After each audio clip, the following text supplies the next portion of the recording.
This is Realty Talk with Ellie and Gaelan. Welcome to episode 25 of Realty Talk with Ellie and Gaelan. We are back and correctly stating that this is Realty Talk, not the Gaelan Trombley Show. A little mix-up on the last episode, but it's all good. So, Ellie, how was we just got back, 4th of July kind of break. How was your break? It was good. I caught up on a lot of work because I was very behind on some stuff from moving.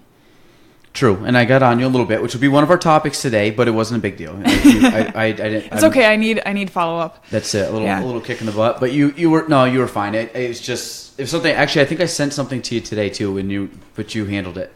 Yeah, I'm just bad at making notes. Did you see the new stickers? Yeah, I want one. Okay, well they're there. Yes, I want a magnet too for my car. You can grab it. Stick one on John's Trooper I mobile. will. So a couple things I want to talk about. Did you do anything fun for 4th of July? Just kind of hang out? We got to use our grill that the woman who we bought the house from left for us, which was extremely exciting because John and I have been planning on grilling since we started dating 3 years ago, and we've never had an opportunity to. So was it fun? Did you like it? Yeah, it was a lot of fun. Grilling is one of my favorite things to do, and this past weekend we did a lot of grilling. I did none of it. I just ate, which is phenomenal. Grilled food is the best too. Phenomenal, yes, but I would like to grill. Yeah. What'd you guys grill? A lot of stuff, mostly healthy stuff, but that's okay because it was good. We made some burgers. They were low-fat burgers, but they were good burgers. Chicken breasts, Like veggies. turkey burgers? No, they were Like lean meat or lean beef? Lean meat, yeah. You'd be proud of me. I've been going to the gym fairly consistently, 5:30 a.m. early, but get it done. And my eating has been better. That's more important. Like I'm starving right now, but I'm good. Like I've had enough today, like food-wise. Like 800 calories? No. I bet you right now I'm right around... shit, I can't say that. And then I'm probably around like 11, 12. Gaelan, that's enough for an 8-year-old girl. I shouldn't say I'm not eating enough. This is what happens. I do not eat enough. I'm eating good choices of food. Just and that's why I'm probably hungry. You're going to waste away. I'm going to go Chipotle and away in get the wind. Big old... That's it. I'm just getting small. I'm eating like good food, just not enough of it. So I got to up my intake. But one thing I did, I was gone from Wednesday at 5 o'clock. I shut my phone off and I turned it on Sunday at 1 o'clock, 1:30-ish. So I went all of Thursday, all of Friday, all of Saturday, half of Sunday, the evening of Wednesday. So in total, basically 4 days around it. Phone off. And when I say off, I mean phone completely shut off, in my bag, no computer, no phone, no access to anybody contacting me unless they were physically next to me. That's awesome. And it was great. Yeah. And I do it once a year, which is this week, which is obviously in the middle of the summer. It's crazy. It allows me to decompress. It allows me to not worry, not check my phone, not pick it up, not do anything. And I think the benefit of it, obviously, is I get to hang out. Like I get to hang out with friends and my wife and kids, which was phenomenal. I think the biggest thing is just the focus. I could just let my mind relax because I knew there was nothing I had to get to. Like right now, we just talked about it coming in here. I'm freaking out. It is 7:15 at night, and I probably have 5 hours of work to do, which I will not do it tonight. But I'm just overwhelmed by. But that's like back like when I turned my phone off, complete shit show. I had so many, but I also was good. I turned it on at 1 o'clock on Sunday, and I went the entire rest of the day and did not respond to anybody. So I literally kept to my word that I wasn't going to do a thing till Monday. Good for you. And I was good. I actually should say all my clients were phenomenal. There was a couple of clients that actually praised me for doing it. I was a little ticked. There was a couple agents that got pissed at me, which I was mad about. Which I'm not going to say names, but they were upset that they couldn't get into a house for a showing, or they couldn't reach me for something. And I'm like, listen, I shut my phone off in a calendar year of 365 days. I shut it off for 4 days. There are people who take weeks to respond sometimes. Meaning Christmas Day, I get people that text me and call me. Not as soon as they call, they text me. Yeah. On Christmas Day, you pick a day, Thanksgiving, Christmas, guaranteed I'm getting multiple messages from people. I shut it off for 4th of July. And granted, I took the evening off of Wednesday and Friday. So I had 2 weekends and a holiday involved in that 4 days of not responding. So I don't feel bad. I'm actually kind of thinking about not doing one a week, but maybe like once. It'd be kind of cool to maybe do 1 weekend a month, right? To shut it off just as like a complete mind, just so I can let my mind do nothing but just relax. I think that'd be good for you, especially when people say in the digital age. Yeah, I gotta do something because I was totally fine. I could care less. And I know people probably think I'm crazy for saying this or don't believe me, but if you said you do not need your phone for business, work, whatever, and you don't have to communicate with anybody phone-wise, I'd be fine. I swear to God, I'd be fine because I very rarely go on my phone for things to do. Like I have a business Instagram and a personal Instagram. I never ever go on my personal Instagram. I can't remember. I don't think you've ever posted anything since I followed you on your personal. No, every once in a while, it's usually with my kids, and I don't remember the last time I posted anything, and I very rarely go on it. I went actually the other day on it, and I dropped I stopped following probably 600 accounts, and I took off 300 followers of people on my personal one, just because I don't go on it, and I really want to get that down to probably sub 100 on both. Yeah. And just have who I really want on there, like friends that I really care about or want to follow. Or so I'm not gonna be on there anymore, am I? No, you're one of the first ones on.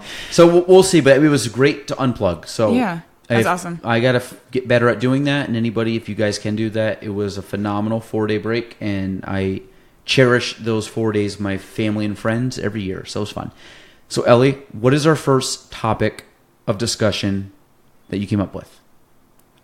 It is rejection. Did you really have to check that? I forgot. Oh, okay.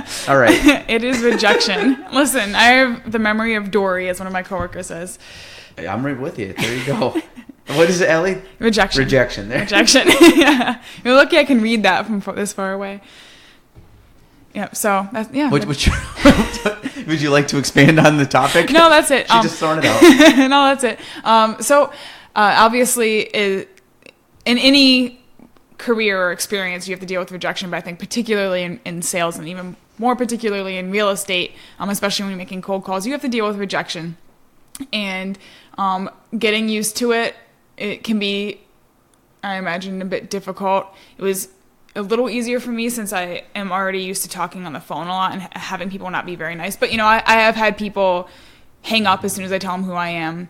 I had someone tell me today, and I'm 99% certain it was a joke because they laughed after they said it, but I'm not positive enough. I'm not going to call someone on it. But I had someone today, and I asked for someone. They said, "Oh, they died," and they just put the request in yesterday, and they laughed after they said it. I'm pretty sure they were lying, but I'm not messing with that. And I was like, "Oh, I'm so sorry to hear that." End of conversation. You didn't ask when the wake was? Yeah, like, really called them. It was my best friend. No, I just left it at that because God forbid if that's real, then I'd feel terrible for even bringing it up now. But they laughed after, so I'm thinking it was not.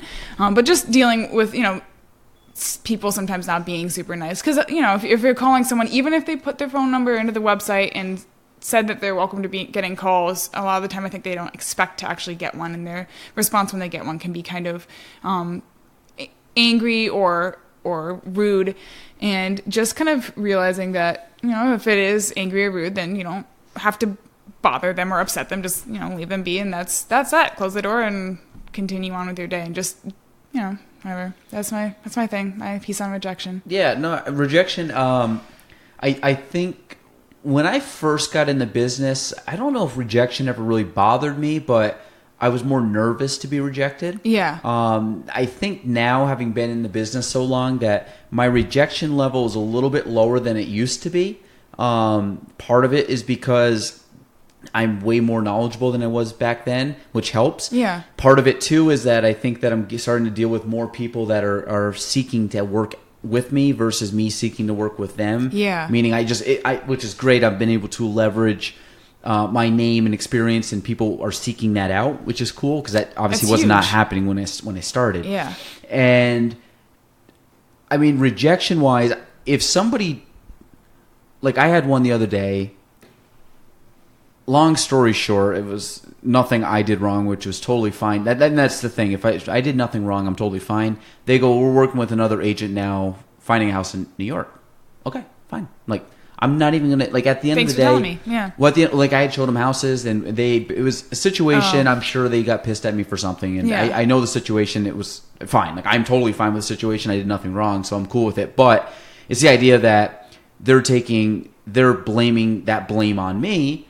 And instead of sitting there and like griping over, literally it's just like, okay, see you guys. And or like, good luck. I said that. I just replied back, said, hey, no problem, good luck. And I just deleted their accounts and moved on. And I think I thought about it for about as long as it took me to type up an email and send it back. And the email was about 2 sentences long. So, and to be honest, the good thing is I've gotten to the point now, and I think it doesn't bother me because I have too much stuff going on that too busy to dwell. Yeah. So it's like, to me, I'm like, okay, whatever, throw it out. And I keep grinding going forward.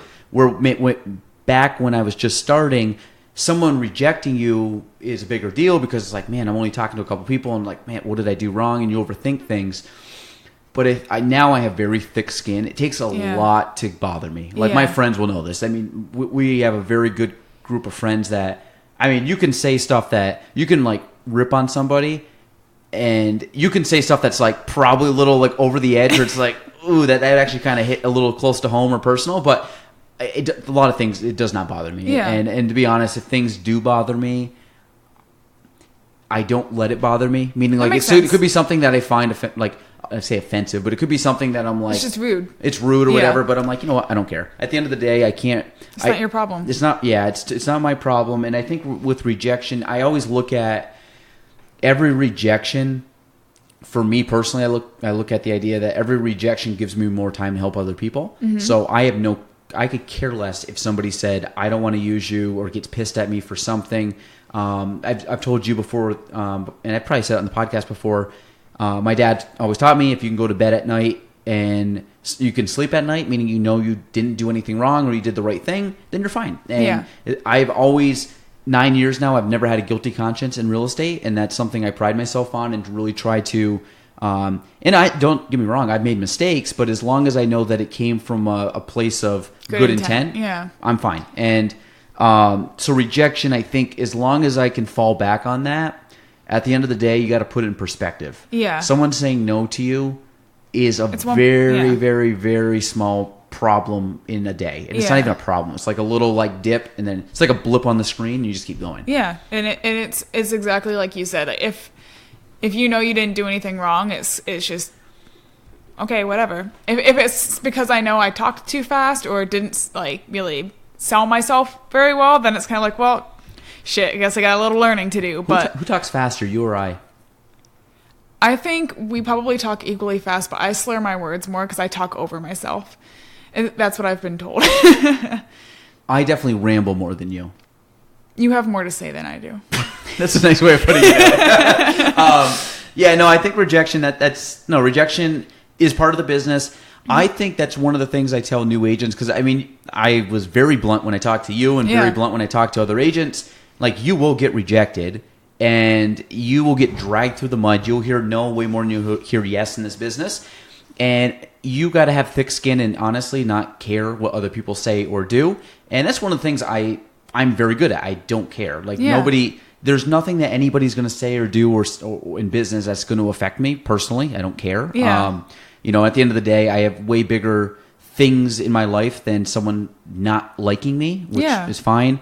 But I think new agents have to get over that fact. And it's just one where if you can get over that and get over the hump of somebody saying no to you, I also find that it's good for me because I'm more likely to say no to people too, because I don't like wasting time. So it's like, no, great idea. I'm probably not going to do it. Like, I don't want to waste your time. Don't want to give you false hope. It's not going to work out or whatever. So I've gotten more into that. I like cutting to the chase more because I value time tremendously. Learn to love rejection, because one step closer to yes. My topic that I wanted to talk about was database management, and I'm putting this in terms of real estate only because I don't really have this in any other field to rely on. But database management, meaning we have a contact manager here. Mm-hmm. I am on that thing all day long from morning to night, and it pretty much is it's what keeps me structured. It what keeps me on task. It keeps me basically ahead of the curve in everything I do, and keeps me very organized. I'm running around like crazy all day long and doing stuff all day long, but that database, my to-do list every single day is like it's like my North Star. It keeps me grounded. Yeah. And I had a meeting today with a few of our agents, and I was telling all of them, I said, most realtors up here in the nation, in the world, I said, even good realtors, majority of them suck at following up. They're terrible. And I told them, you do not need to know a lot to follow up with somebody. It is literally staying organized on a database that is done for you. Yeah. You literally have to log in and check it every day and know how to put notes in and know how to put follow-up calls. And the amount of people that have commented on my persistence or my I appreciate you not giving up on me or whatever, is because I am so structured with my database that it would probably turn people's heads. Meaning it's like, hey, we're not doing something now, we're doing something next year. Great, I will call you in May. Guess what? I will call you in May because I have it down. It's marked down. It's set, so I do not forget it. It blows my mind the amount of agents that do not follow up with clients, do not follow up with leads, do not follow up with inquiries about homes or people. Like, that is probably the biggest mistake I can see people doing. It's there for you. Like, why wouldn't it? Yeah, don't waste it. You have a new lead. Like, you literally have an opportunity to help somebody out or make a sale or whatever you want to use as your reasoning, but it's there. And my database, I mean, you've seen it. Like, it started at 1 or 2 people, and now daily, if I have a day that's under 50 people, I get excited. And that's not counting like my emails and texts and phone calls coming in throughout the day. That's like, so it's gotten to this tremendous amount of people. My database has grown, which is phenomenal.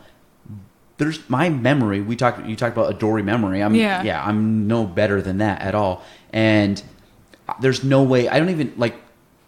I have stuff I have to do right after this, and I don't even remember what I have to do after this because I have it marked down. Yeah. But it's the idea that if you can have that structure, if you can be ahead of the curve and have that work for you, have our contact manager system work for you, you can be very good. And I was telling a few hours ago, the agents that I said, if you can become a very good database manager, you will be very successful at this business because you will be extremely organized. You won't let things fall through the cracks. You will try to stay on top of everything. You'll be proactive. You'll make sure that you follow up with people.